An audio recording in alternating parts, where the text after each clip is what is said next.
Olá, mulheres! Aqui é Paula, do Mulheres Encorajadoras. Tudo bem com vocês?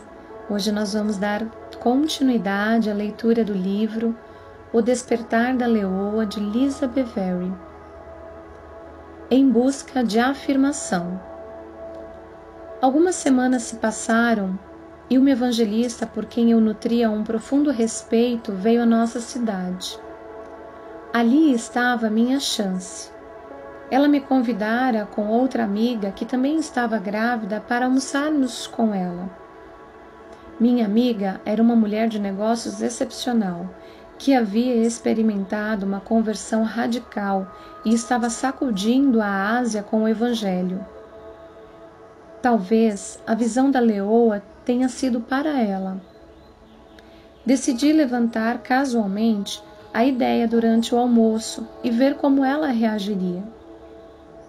Na data marcada para o nosso almoço, fez um maravilhoso dia de sol em Winter Park, na Flórida. Depois que nós três percorremos as ruas por algum tempo, finalmente deixei cair o meu corpo grávido em uma cadeira para almoçar e perguntei como eu poderia introduzir a leoa naquela conversa de amigas fazendo compras. Mais tarde, enquanto comíamos, a oportunidade surgiu. Minha amiga nos disse que estava esperando uma menina, e a evangelista disse que estava animada com a probabilidade de eu ter uma menina também. Mas se for outro menino? Perguntei. Ela ficou perplexa por eu ter levantado essa possibilidade. Afinal, ela raciocinou. Eu tinha 3 filhos e John precisava de uma menina para ser o seu xodó. Foi então que decidi contar a história da leoa e a proclamação que ouvi de que teria um filho. Não tenho certeza se o que eu disse fez sentido. Na verdade, sei que não fez. Afinal, eu mesma não estava nem um pouco convencida. Sabia que a visão era real, mas em minha apreensão eu ainda não conseguia fazer qualquer relação entre mim e a imagem da leoa. Continuei falando, tentando descrever aquele encontro. Mas como poderia esperar que elas entendessem quando eu mesma estava confusa? Minhas divagações se refletiam nos rostos preocupados delas. Percebendo que havia chegado um impasse, parei abruptamente. Houve uma longa pausa depois disso. Enquanto a evangelista olhava de modo hesitante para mim, finalmente ela perguntou: "Para quando é o seu bebê?" 10 de outubro, respondi timidamente, aliviada por dizer algo que fazia sentido. Recostando-se, ela sacudiu a cabeça e disse com confiança: Não é possível você ser uma leoa até lá." Eu quis gritar: "Concordo!" Mas sentindo-me ligeiramente ridícula, apenas concordei com a cabeça. Por outro lado, me senti aliviada, mas por outro, ligeiramente chateada, definitivamente constrangida e possivelmente insultada. O que ela quis dizer com "não é possível você ser uma leoa até lá"? Estávamos na primavera e outubro estava mais de 5 meses à frente. Afinal, quanto tempo essa transformação em leoa poderia levar? Porque eu havia contado minha visão afinal. Deveria ter esperado até descobrir se estava grávida de um menino. Ela percebeu minha confusão e explicou: "Ainda há muita coisa em você que Deus precisa trabalhar. Você não vai estar livre até outubro." Bem, era verdade. Embora eu não tenha gostado da franqueza da mulher, concordei com a avaliação dela. Lentamente, a conversa voltou ao seu ritmo normal anteriormente, enquanto eu fechava a boca e permitia que meus pensamentos se voltassem para dentro. Ela só havia dito que via claramente refletido em mim. Até meu marido John constantemente me dizia: deve ser difícil viver na sua mente, Lisa, com tantas preocupações e medos se acumulando dentro de você. Ele estava certo, e as coisas pioravam cada vez mais o tempo todo. Eu estava cansada de ser um projeto de restauração em longo prazo. Chega de desculpas. Durante anos eu vinha dando desculpas para mim mesma. Eu era uma sobrevivente de câncer, mãe e dona de casa com um passado problemático, que queria apenas sobreviver aos filhos em idade pré-escolar. Seria possível que Deus pensasse que eu estava destinada a mais que isso? Haveria algo poderoso e ligeiramente feroz esperando para ser despertado dentro de mim? Talvez a coragem me caísse bem. Afinal, eu não gostava de aventura quando era jovem. Houve um tempo em que as minhas ideias a respeito do trabalho, dos meus sonhos, variavam entre ser assassina profissional e astronauta. Sim, eu queria recuperar um pouco da força que havia perdido enquanto tentava me encaixar como uma esposa de pastor e uma mulher cristã. Estava cansada de ser considerada fraca e chorosa e de revisitar a dor do meu passado. Estava pronta para um desafio. Eu amava o fato de meu marido ser apaixonado e forte, mas estava cansada de me esconder atrás dele. Cansada de fixar a minha mente em parar com tantas coisas que não tinham importância. Cansada de fingir. Talvez a visão da leoa fosse exatamente o que eu precisava. Em vez de boa e segura, eu estava pronta para ser vista como ligeiramente feroz e definitivamente focada. Dirigi para casa após o almoço naquele dia, agarrando o volante com mais força do que o necessário. Estava disposta a experimentar essa sensação de ser leoa na segurança relativa do meu carro. Abaixei os vidros, aumentei o volume ao máximo da música cristã contemporânea que tocava no rádio e deixei o vento sacudir a minha juba, no lugar do ar-condicionado. Tudo isso parece um pouco tolice agora, principalmente porque as leoas não possuem jubas. Através das minhas lentes Ray-Ban em forma de gato, vi o meu cabelo ondulado e iluminado no espelho lateral.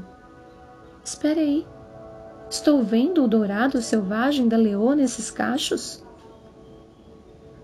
Não vou estar pronta até outubro? Está bem, eu vou lhe mostrar. Sou uma leoa. De alguma forma, a combinação do meu passo em falso no almoço, da avaliação direta de minha amiga e de uma série de eventos não relacionados, uma transformação interessante começou a tomar forma. Foi como se uma crítica severa fosse lançada e um desafio tivesse sido feito. Com o nascimento do meu filho Arden, seu nome significa ardente, determinado, ungido. Alguma coisa dentro de mim mudou. Embora outro filho significasse mais fardo para uma mãe, tornei-me uma filha focada. Como você pode imaginar, como muitas outras mães, meu espírito ligado a Deus sofria pressão. Eu estava quase a ponto de me afogar nas ocupações do dia a dia.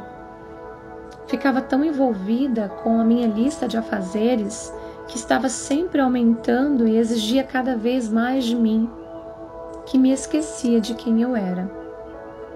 Eu estava cheia de inseguranças. Minha vida era pequena, egocêntrica, isolada, limitada, segura e ineficaz.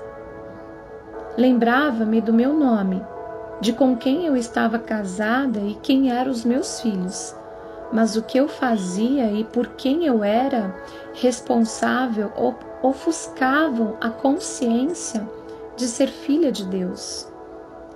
Quando comecei a desacelerar, Deus começou a sussurrar força dentro de mim e a me chamar por outro nome. Para todos os outros, eu tinha um nome que estava ligado a uma descrição de cargo. Eu era mãe para os meus filhos, a esposa para meu marido, a esposa do pastor para a congregação, mas para o Deus Altíssimo, eu era simplesmente filha. À medida que foquei em apenas ser dele e em tudo o que isso significava, a vida e a força fluíram para dentro dos meus dias e o descanso entrou em minha alma. Meu coração se ampliou. Depois do nascimento de Arden, comecei a sair da sombra das minhas inseguranças, dos meus medos, da minha zona de conforto e dos meus fracassos. Comecei a estender a mão para os outros. Escrevi o meu primeiro livro, Fora do Controle e Amando Isso. Enquanto amamentava Arden, escrever este livro abriu um mundo diferente para mim.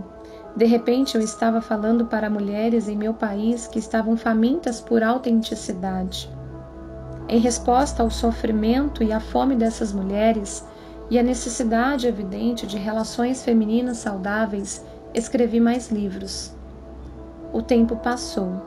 Nós nos mudamos da nossa casa no ensolarado, quente e úmido estado da Flórida para outra casa no ensolarado, frio e seco estado do Colorado. A mudança para o Colorado colocou nossa família mais dentro de casa e ao redor da mesa. Ela também nos posicionou para passar por muitas transições.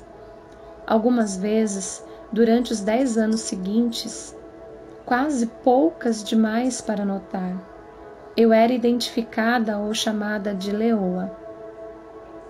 Nesses momentos, eu simplesmente sorria, contente por não ser mais um gatinho doméstico assustado e tímido. Imaginei que a história da leoa tinha sido concluída e que a minha transformação pessoal estivesse quase no fim. Mas eu estava errada. Não se trata de você, Lisa. No outono de 2007, a leoa visitou-me outra vez. Eu era uma entre as muitas convidadas que ministravam em uma conferência para mulheres na incrível terra da Nova Zelândia. Esse evento teve uma frequência tão grande que a igreja anfitriã precisou fazer 2 conferências seguidas para acomodar todas as mulheres inscritas. A primeira conferência foi feita na igreja e a segunda foi realizada em um estádio em Auckland. Havíamos terminado a conferência número 1 e estávamos no estádio para a conferência número 2.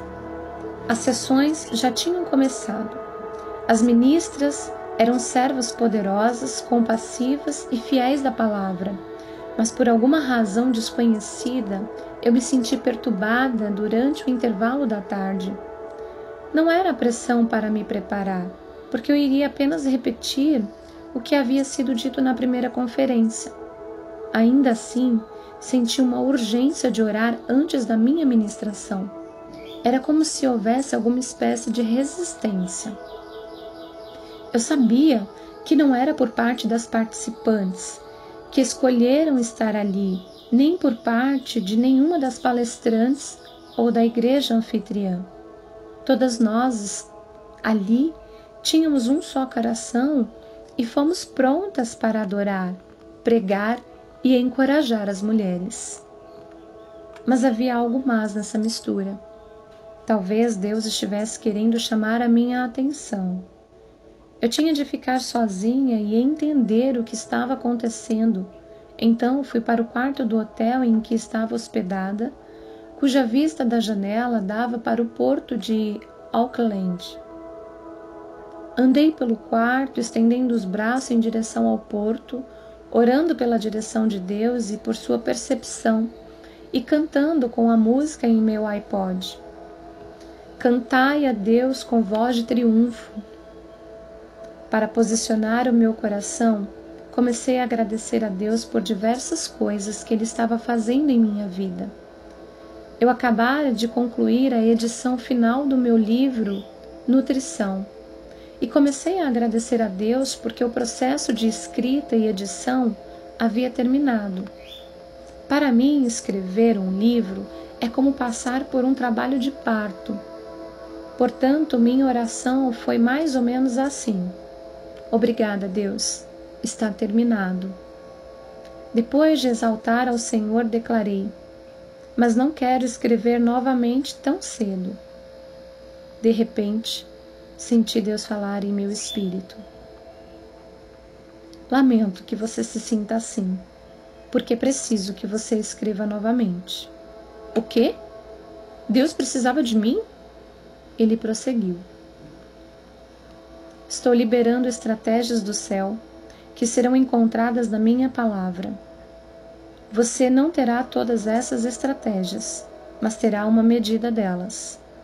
Você precisa escrever e registrar o que eu lhe disser, para que quando as minhas filhas se reunirem, haja uma imagem inteira. Se você não colocar a sua peça do quebra-cabeça, a imagem não estará completa. De repente, a leoa estava novamente diante de mim. Enquanto eu a contemplava em toda a sua força e beleza feroz, ouvi a voz dizer: eu disse que com o nascimento do seu filho você despertaria uma leoa. Eu não falei que você era a leoa. Imediatamente vi o quanto a minha perspectiva havia sido limitada, tola e humana. A voz continuou dizendo: Jesus é o leão da tribo de Judá, e é hora de sua noiva despertar uma leoa. Estude as formas e os aspectos da leoa. Então ouvi a primeira estratégia: as leoas caçam juntas. Fui pega de surpresa. O que eu estava ouvindo era bíblico? O que tudo isso poderia significar? As mulheres começavam a se acostumar com a ideia de que há poder na feminilidade e valor na sua capacidade de cuidar. Agora Deus me dizia para chamá-las de leoas? Como isso se encaixava naquele contexto? Perguntei-me: será possível que Deus queira despertar algo feroz e selvagem dentro das suas mulheres? A passagem de Números 23 apareceu novamente diante de mim, e vi nela um chamado para as mulheres cristãs se levantarem. Naquele instante, dispus o meu coração para estudar a leoa e procurar os paralelos com as filhas de Deus. Passei os 2 últimos anos pesquisando, observando e escrevendo acerca de leoas. Em princípio, pensei em fazer relações entre as mulheres e as leoas apenas em um nível literário, sem compartilhar a visão que Deus me dera. Mas à medida que o tempo passava, percebi que essa visão não devia continuar sendo apenas minha. A leoa não foi mostrada a mim porque sou favorecida ou especial. Nem tive a visão dessa imagem porque sou altamente visionária. Isso me foi mostrado porque Deus sabia que um dia eu seria alguém que teria uma voz. Vez após vez, sempre que eu dizia a frase: você despertará uma leoa, literalmente via essa mensagem impactar as mulheres. Às vezes, elas reagiam com lágrimas silenciosas, como se algo dentro delas estivesse sendo regado. Outras vezes, elas arfavam como se tivessem inspirado aquela revelação e entendido que não há problema em ser bela e feroz. Creio que a resposta foi tão avassaladoramente positiva, porque assim como existe uma espécie de cordeiro escondido em nosso interior, também existe uma leoa dentro de cada uma das filhas de Deus. E é hora de essa leoa despertar. Quando penso em uma leoa, um sorriso vem brincar nos meus lábios. Jogo os ombros para trás, ergo-me como um pouco mais ereta. Mais do que qualquer criatura, a leoa me faz ter orgulho de ser uma fêmea. Não há dúvidas quanto à sua força. Também imagino que não existe criatura que torne o homem mais orgulhoso de ser um macho do que o leão. O leão é o rei da selva, e não há dúvida quanto a quem é a rainha.